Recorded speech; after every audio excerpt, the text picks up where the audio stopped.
hello guys हाम्रो मम्मीको birthday मेरो मम्मीको birthday हाम्रो मम्मी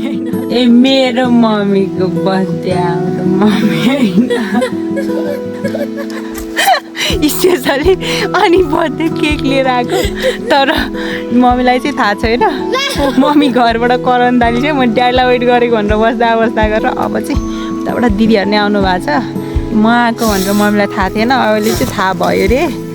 केक लिएर आएको भनेर सँगै भइसक्यो होला 1 घन्टा भइसक्यो होला यहाँ म घर नगएर बसेको ड्याडीलाई पखेर यहाँनिर चाहिँ हामी यतिजना छौँ मम्मीलाई चाहिँ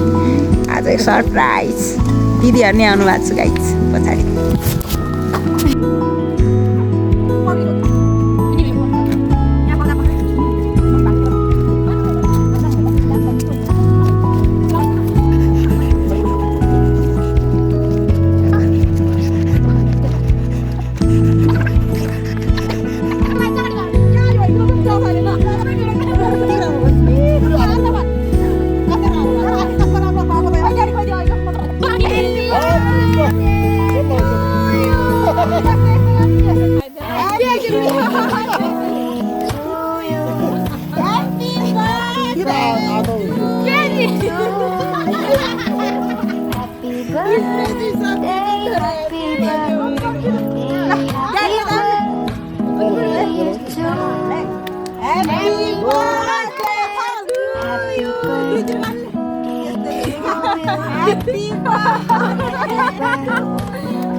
हाम्रो मम्मीको बर्थडे कति राखेको छ हाम्रो मम्मीलाई मामाको छोरी 2टा दिदी यहाँ बहिनी पनि छ यहाँ सानो बहिनी पनि छ यो चाहिँ सानो बहिनी हो नि फेरि मम्मीलाई सरप्राइज दिन आएको झन्नै आफै सरप्राइज होइन मम्मी मामा घर जानुभयो भने सरप्राइज हुन्थ्यो गाइस केक चाहिँ अब टिकी पनि लाउने रहेछ हाम्रो मम्मीलाई त हामी चाहिँ रमाइलो गरेको हाँसेको त ठुलो मम्मी चाहिँ रुनु भएको थियो क्या यस्तो मायालु कोमल मन हृदयको मान्छे हो नि फेरि अब चाहिँ हामी मामा घर जाने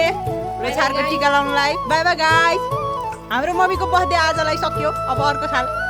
अहिलेसम्म फर्स्ट टाइम जिन्दगीमा त्यो किन गएको त हाम्रो मम्मी कस्तो राम्रो देखाएको